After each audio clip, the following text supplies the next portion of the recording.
Hi everyone, welcome to HubShots episode 241. In this episode, we talk about the Kevin Bacon animated GIF, or GIF as Craig would say it, some public roadmaps that HubSpot has released, the HubSpot SEO tool, and much more goodness with SEO, and some interesting things about social media channel usage in 2021. You're listening to Asia Pacific's #1 HubSpot-focused podcast where we discuss HubSpot tips, tricks, and strategies for growing your sales, service, and marketing results. My name is Ian Jacob from Search and Be Found, and with me is Craig Bailey from Zen Systems. How are you, Craig? Oh, look, I'm well, Ian. And you're right. Is it GIF or GIF? We could start a whole debate around that. I know my preference, but we'll move on. That's right. And listeners, if you haven't signed up for the show notes, I recommend you do because there are some great GIFs in there from Craig. That's right. You kind of have to check out the show notes to get the title of this episode. We thought we'd try it out. Speaking of show notes, Ian, I'm really interested to know from our listeners who actually reads them. So first of all, if you're listening to this and haven't signed up, please sign up. Just get them into your inbox because I put a lot of time into them. And in fact, in shot 1 of the show notes, I've gone in depth explaining how we put them together and our process each week. So, correct. You can go and read that if that's of interest to you. But I'm especially keen to know if people get value from them.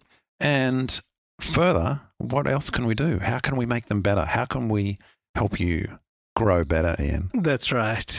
Now, Craig, I do know there is one person that I was talking to 2 weeks ago that said that they love our show notes from the UK. So there is one person I know that reads them. Oh, thank you. I'll take one. That's great. That's right. So listeners, reach out and let us know. We'd love to hear your feedback. All right, Craig, on to our quick shots of the week. So the first one is they have increased the limits on Sales Hub tools 5 times. So what's really interesting with templates, sequences, documents, snippets, and playbooks, they've increased it to now 5,000 of those items that you can have. Yeah, I can see that there. Do you reckon that's because that's what they use internally in HubSpot? They're just Possibly. like, we've hit the limit. We better increase it. Oh, bonus. We'll do it for everyone. I mean, what was interesting, those limits were all different before the pandemic, and now they're all in line based on what's happened. But also, if you look at the features of not available in certain editions, it's quite interesting, like those usage limits increasing and then increasing again. You know what I find interesting is how you said, they're all aligned with the same 5,000, like playbooks. Can you imagine having 5,000 playbooks? That's right. That's insane. Templates, though, or snippets, 5,000 of those. Yeah, correct. I can imagine a large team getting to that quickly. That's right. Sequences, I don't know, I'm pushing my luck, but you never know. But you know what? A great feature and a great addition to have more stuff in there. Now, the next thing is product roadmap decks, which I thought was interesting because we have seen this from a partner perspective, but here it is available to everybody. Yeah, and they've just put it on their new page, which is typically the page they use when they're after inbound. You get all the announcements, here's the new stuff. Correct. Well, they've decided to actually use that year round and just put product roadmaps on there. So listeners, what you want to do is go and check out those, and slide 5 in each of those decks will be the ones you want that have the forward-looking statements. Forward-looking statements, Ian, so they may not come to pass, but some of them look really good. That's right. And okay, this is more to do with transparency of what's going on as the product grows and as new things come along. So well worth a check out. All right, Craig, on to our HubSpot marketing feature of the week. And this is revisiting the HubSpot SEO tools again.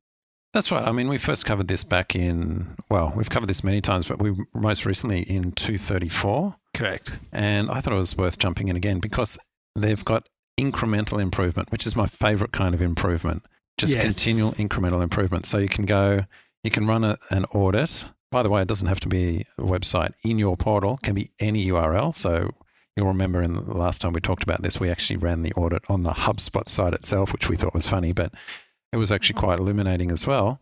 Anyway, they've added a whole section this time about page experience. So you can check out those, and that's actually to coincide with the upcoming Core Web Vitals rollout that Google is going to be using as part of their ranking algorithm, which they've mentioned coming in March. So this is all good. The tool gets better and better, and especially for agencies, I think. Right, go and run this. Very easy to rerun a scan, and we've got some screenshots in the show notes which kind of cover some of the areas and what it looks like. Now, Craig, a little tip to listeners is we use this to run it against competitor sites so we can understand what we're doing well and what we're not doing so well in. And it's a great way to keep a track of things. So don't be afraid to rerun stuff after a certain period. It does take a bit of time. I was doing this with a customer the other week and it didn't finish particularly fast. I think I had to wait for quite a number of hours before it all ran. Yeah, that's my experience as well. But well worth it. All right, onto our HubSpot sales feature of the week, Craig. Now, we've been getting lots of great feedback from the HubSpot calling. So the first thing I want to say is you need to set up HubSpot calling, right? Once you've done the setup and you've connected your account, you then need to make sure you're calling from the right numbers. And there's the tip of the week, listeners, because just think about when you get a call, are you more likely to call back like a mobile or a cell number, or do you ignore a private number and a landline, for example? I'm not 100% sure why people are afraid for people to call them back. It makes no sense. Well, I can give you a little bit of an anecdote on this because this is actually a real example with a client where their salesperson was calling from a private number and wondering why they were getting no responses, no one was answering. And they say, and then the business owner actually said, well, why aren't you calling just from your mobile? And the sales guy was like, well, I don't want them to know my number, be able to call me back. I'm like, and as you say, it's like, what, isn't that your whole job? Like, why wouldn't you want someone calling you back? Anyway, it goes to the larger point though, that if you're calling from a private number, do you ever answer a call from a private number? No. What about a landline? Probably not. Mobile is the most likely that you're going to answer. Oh, it could be a friend of mine calling on the mobile. And so you pick up. So there's the sales tip. Call from your mobile number. And you know what? It's really annoying because I have callback landline numbers. And if it comes from a switchboard, then you call up and you go, oh, I'm just returning a call. And they're like, oh, who are you? And unless they've got a smart system that knows who called you, they're like, I've got no idea. Like, do you know somebody? What's their name? It's just a bad experience. Oh, I want, and you know what? Then the salespeople come back to marketing. Oh, those leads you gave us, they're terrible. You know, it's like, no, that's exactly right. Yeah, your sales process is wrong. So yeah. And here is the evolution in the whole life cycle journey of HubSpot, isn't it, Craig? Sure is. All right, now onto our HubSpot dashboard feature of the week, Craig. You know, this one slipped past me. I saw it in the product updates, which, by the way, folks, in your portal, you can go up the top right under there and you can see product updates. And so they talked about this adding basically annotations to dashboards. I thought, oh, this is great. And I've got some screenshots that actually insert images, text or video. It's got a nice green new button.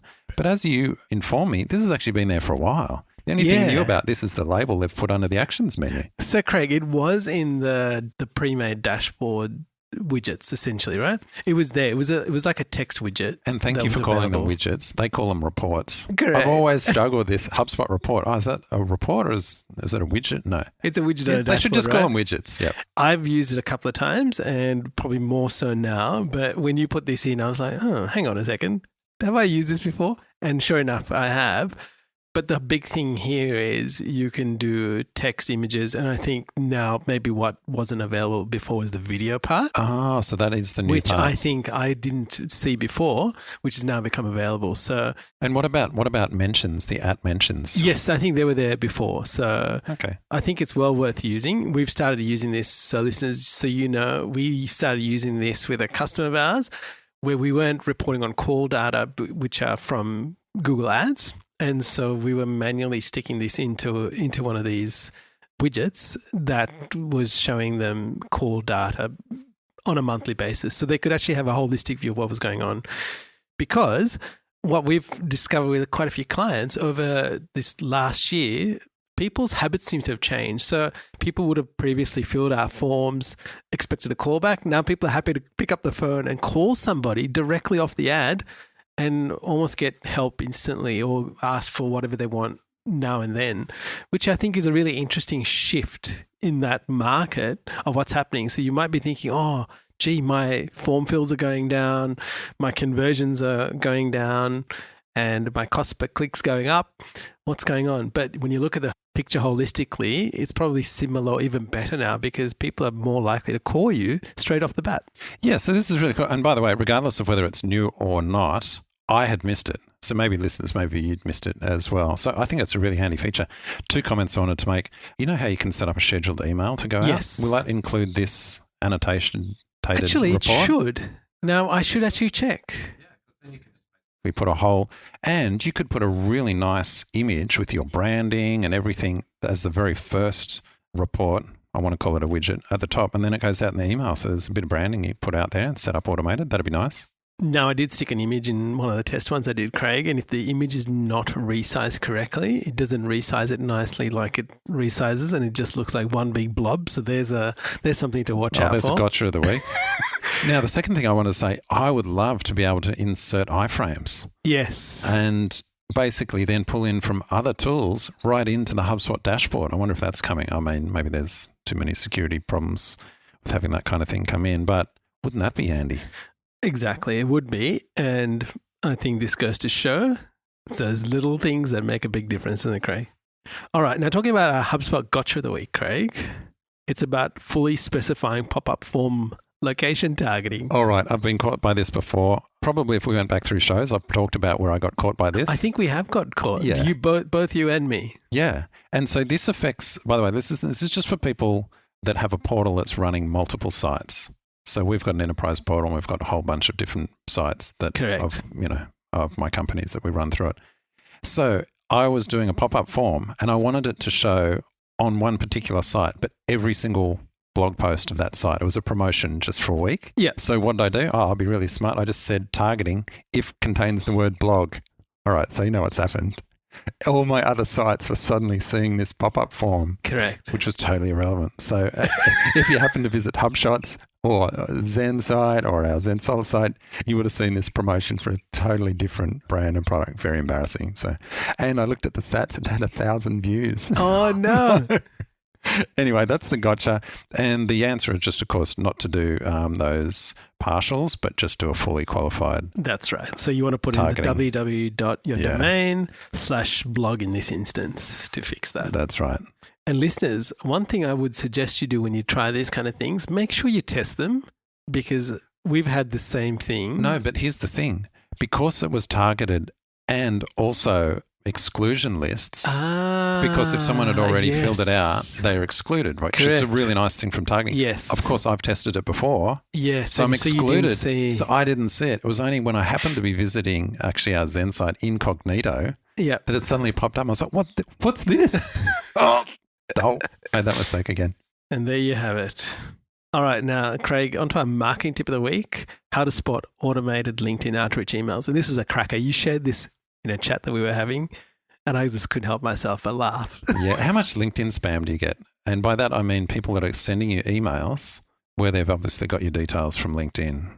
That's a good question, actually. So you're saying that they scraped it off LinkedIn and then used email marketing? Well, there's a whole bunch of different tools that will do it. I think I won't mention some of them, but yeah, it's very easy to automate. Yeah. And so it just gets your name. And that's right. Yeah. Your first name, last name, and then... Anyway, so this tip that I heard, I can't remember who I originally saw it on, but it was probably a year or so ago, is to put a little emoticon or emoji in front of your first name. Yes. So if you've got the show notes, you'll see my screenshot, or if you visit my LinkedIn profile, before the name, there's a waving hand, right? And the reason I did that is because then when I get all these automated outreach things and also automated messages within LinkedIn, yes, I see the little waving hand. I go, they haven't even looked at it. It's just been automated. They've just sent it through.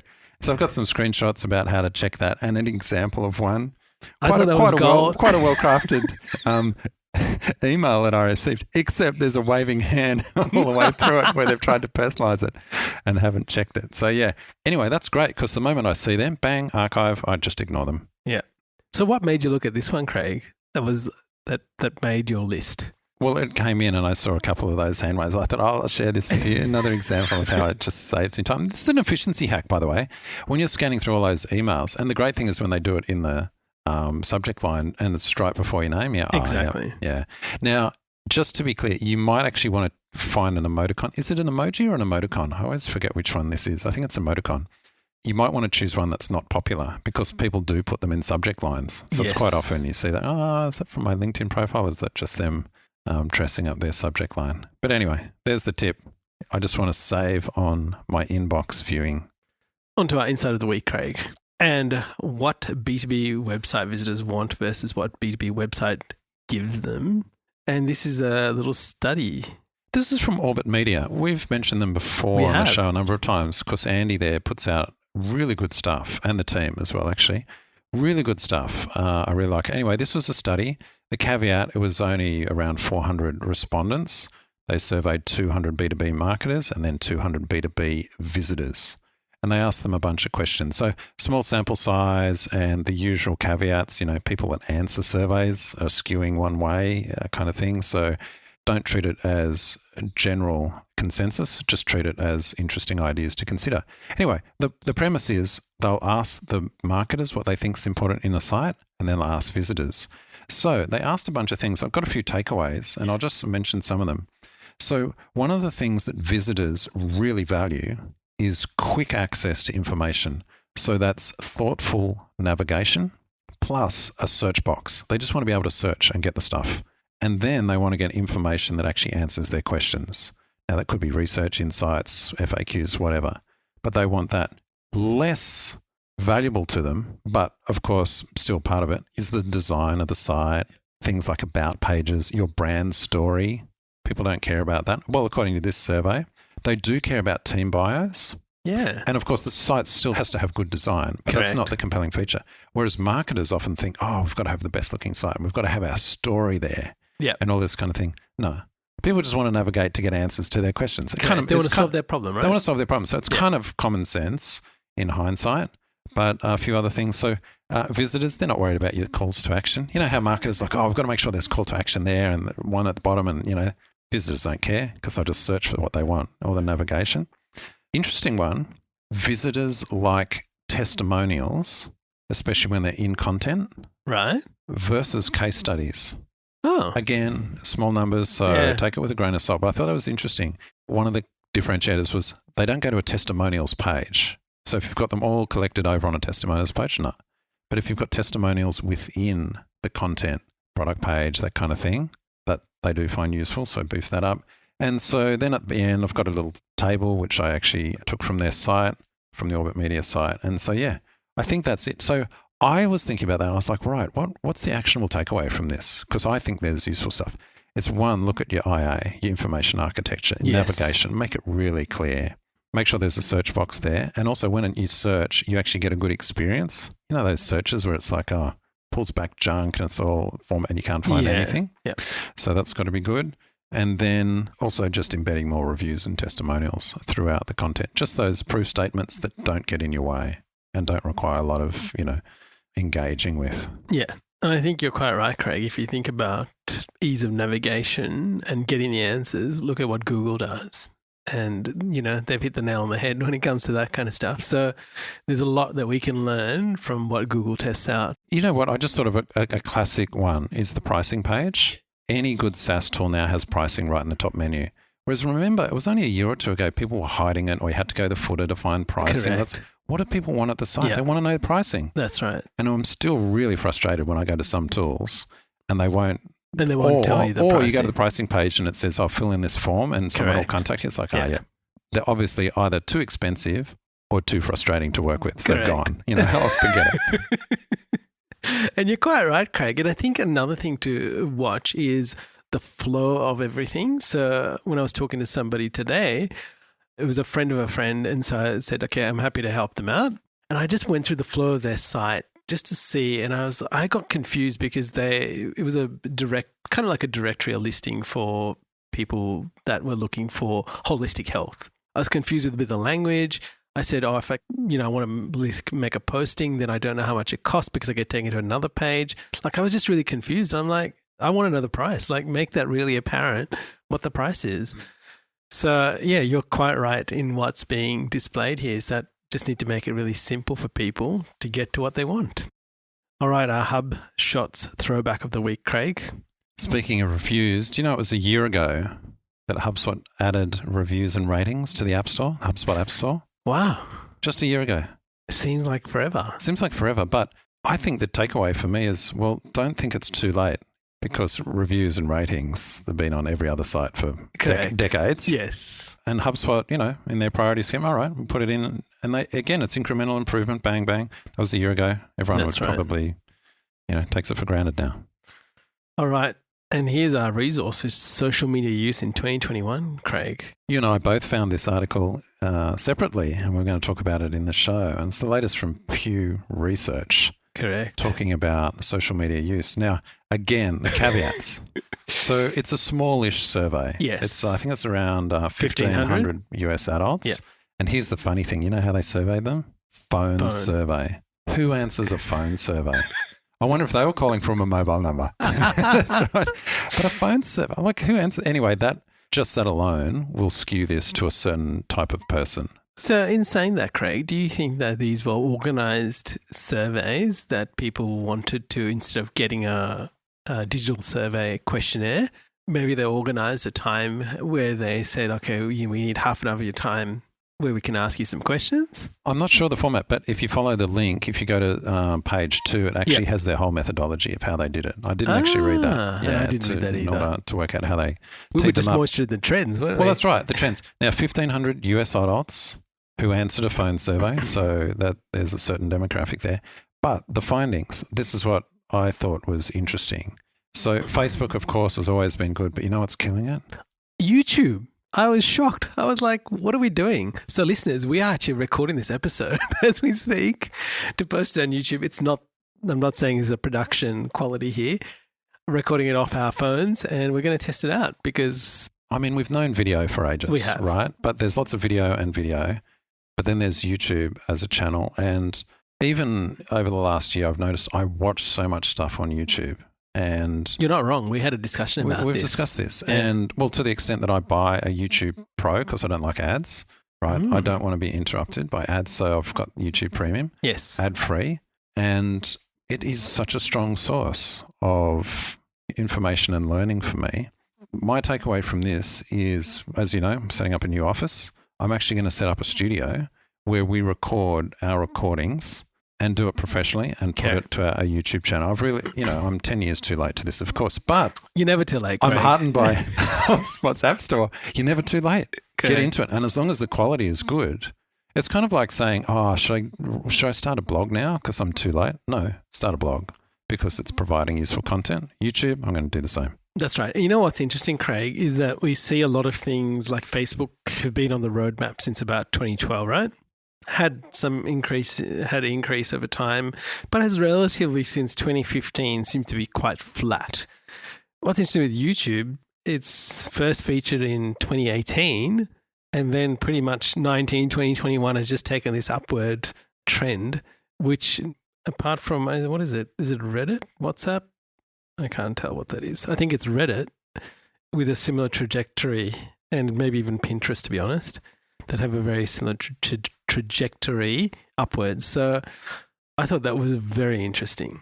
Yeah, agreed. Also interesting given the launch of more video on Instagram and other platforms, to still see YouTube just have that same growth is really, really impressive. Yeah, and by the way, this is the percentage of US adults who use it, right? Correct. So Facebook's sitting around flat at 69%. That's right. Of US adults use it, but 81% of US adults using YouTube. It's compelling. Everyone's there. So you know how, and this goes into advertising as well, because you know how we always say to our clients, everyone's on Facebook, even if you don't think they are, or you're in B2B. They're not on Facebook. Just test it because everyone's on Facebook. Well, yes. Except me, Ian. I'm not on Facebook. But just test it. And it's now like, oh no, YouTube. Everyone's on YouTube. We've got to do a lot more YouTube advertising. I know you do a fair bit of YouTube advertising. We don't do a lot of it ourselves. So it's just something we've got to do. And listeners, I think also think about it from the perspective of availability of YouTube, right? So I think I've been testing different devices out. So I bought the new Google TV device, for example. Which one's that? The Chromecast? Or yes. Yeah. So I think they call it Google TV now. Oh, do they? Okay. Yeah, they changed the name of it. So it was Chromecast, now Google TV. Has a really nice interface, works really well. But what's one of the buttons on the remote? YouTube, right? The accessibility of YouTube is so great. And I even watch my kids and other young adults use it. It's like one of those apps that gets used all the time. It's like that's where they go for entertainment. It's not like we go to Netflix. They go to YouTube for entertainment. I think that's right. Yeah. And I mean, we have talked about it, YouTube, a number of times on the show. So listeners, this is not like, oh, wow, we've only just discovered YouTube. But I think it's about how significant the impact is. Yeah. And that's not only backed up by these studies, but also our own behaviors and your kids' behaviors. So how many social platforms, well, I don't know if I'd call YouTube a social network, but how many of these channels cover such a diverse range of age groups and cater to them all? And the other thing that this Pew study talked about was demographics. And in terms of affluence, like the highest income demographic, plus 75K a year demographic, 90% of US adults in that demographic are on YouTube. Wow. Yeah. So they see it as a main source compared to Facebook at 70%. So yeah, it's compelling. So listeners, your takeaway from this is you need to go read the study and look at opportunities that you can utilize in your business. All right. So here this week we have our optimization of the week, Craig. Oh, a new shot you've added in. That's right. And this is from a discussion, listeners, we've been having together. It's like, what are we doing as we've observed lots of people? What do we do and what do we take away from HubSpot that is constantly optimizing, their product?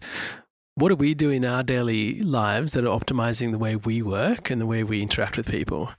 And one of the tools that came to mind was Loom. And we've spoken about this before, but I was telling you before was that I think I use this pretty much every day. Agreed. We use it so much. Now, we were early to this. I was one of the beta users of Loom. Yes. Long before it launched, and I bought a pro license really early. As soon as they offered a pro plan, I bought it because it was so good, and it's such a good tool. Yeah. And the reason we're mentioning this in the show, by the way, folks, is because I actually had a friend who's actually asked me the other day, said, "Oh, have you heard of this tool Loom?" I'm like, "Oh, I thought everyone knew about it because we just use it day to day." Yes. Listeners, if you haven't used it, you've got to try it. It's life-changing. I reckon HubSpot should try and buy Loom. I wonder if they did try to buy Loom and Loom knocked them back, and that's why they went down the Vidyard path and their own built-in thing, but they should have bought Loom. You know what? When it comes to usability, even the new transcription beta that they're running, it is just so good, Craig. It's such a good tool. Yeah. All right. On to our quote of the week, Craig. It's from Richard Branson. If your dreams don't scare you, they are too small. Just one of those classic quotes. I think it was Richard Branson. He gets the attribution for this, but I'm sure many others have said it. I think that's good. It is. I'm trying to think bigger. Yeah, bigger goals. I love how you challenged me to think bigger, Craig. So thank you. All right, we've got some bonus links of the week, Craig, and this is to do with the Google Search Console, adding regex, which is regular expressions, for those who don't know. And why is this important, Craig? Well, it allows you to do filtering on your Google Search Console data. And so it's quite handy. It got a lot of interest when it was on Twitter, because Twitter's really the only place I hang out. And yeah, lots of excitement. And it's been rumored for a while. But if you're kind of confused by regex, then Annie Cushing's got the article for you. We've linked to it, and in the show notes, I've got an image from it. It's great. She explains all the regex scenarios and examples. She's even got videos. It's so good. So yeah. I love that picture in the show notes. Yeah, it's good, isn't it? All right. And then we also got something about copy.ai and snazzy.ai. Wow. Have you seen some of these AI content tools lately? Yes, I have. They're getting so good. Yeah. Compare that to a year ago. That's and the content that they were belching out was just, garbage, but now they're so good. That's so right. yeah, really getting into those tools. And by the way, shout out to Justin Go the Extra for putting me onto this, I don't know, months ago. And just using these tools for fleshing out bullet points, they'll expand them, they'll write product descriptions. Yes. You can actually use them to write entire blog posts if you want. They're not ideal for that, but yeah, they'll flesh out things and use AI to create. It's amazing. All right. And we've got something about learning SEO as well. Oh yeah, latest Solis's site on a whole bunch of tools, most of them free, I think, and education resources for learning SEO. So if you want to get into SEO, there's a great set of tools there. And even if you don't want to get into SEO, I think it's really important to understand what it is and how it can benefit you without having to do it. Because I think, like for us, Craig, we're both learning constantly and we are doing SEO training. And really, it's constantly evolving. And I think if you are running a business, if you're running the business, you're in charge of marketing, even in charge of sales, I would say it would pay to learn this because you will find opportunities that other people are totally missing in their market space. I think so. And my comment on that is we're pushing back into SEO. I think most listeners, if you've been listening for a while, I actually started my whole marketing career as an SEO consultant, more than a decade ago. And I've kind of moved away from it in the last 5 years. But I'm actually pushing back to it. And that's because we're lucky enough now that we're getting the bigger kind of longer term clients who are prepared to put in the time, 6, 9, 12 months, and have a budget for content and all the SEO pieces around it. And the value is there. And so we're still doing a lot of the paid stuff that we've kind of moved to over the last couple of years, but I'm actually pushing back. We're going to have a big focus on SEO. It's still really relevant. People say, is SEO dead? Have we missed the boat? It's all just pay to play. Well, yes, but there's so many clicks that you can still get for free from Google. So it's worth optimizing for. All right. And finally, listeners, there is the SEMrush SEO checklist for 2021. Yeah, speaking of SEO, SEMrush put out so many good articles, and this is an excellent one. It's quite long. It's a checklist. Can get technical at times, and it's about using their tools. So if you don't have SEMrush, you might find half of it not that relevant. We use SEMrush, we use Ahrefs and a bunch of other tools, but SEMrush really put out great guides, and this checklist is excellent. So even if you're not using their tools or you're not really into SEO, cast your eye across however many it is, 41 best practices or something like that, and just be aware of them. They're really good because then when you're working with your agency, if you've got an SEO agency or marketing agency doing SEO, you can at least be across the main components that are part of SEO these days. Yes, and you know what? It is a great tool, and I would actually print this and stick it on your desk or have it available, because not only has it got the checklist, got things to do with SEO basics, keyword research, the technical part, the on-page, but it also talks about the certain tools that you can use, like Search Console, Analytics, Yoast, if you're using WordPress. Talks about different keyword research tools, about technical SEO tools. So they've actually given you not just using their tool, but they're giving you an option to go, hey, I might have some of these things. Am I actually looking in the right places to get the right data? But well worth the read. So it's really well done. Well, listeners, I hope you enjoyed the show, and please watch the videos, subscribe to the show notes, and connect with myself on LinkedIn, or simply reply to the email you get from Craig every week on a Friday with the show notes in it. And we would love to talk to you. And Craig, I forgot one last thing. Coming up is our HubShots challenge. Marketing challenge. 28-day marketing challenge. That's right. Details of that will be available next show. We'll catch you later, Craig. Catch you later, Ian. Hey there, thanks for listening to this episode of HubShots. To get the latest show notes, HubSpot tips, and resources, sign up at hubshots.com. You can also book time with us to help you grow better with HubSpot.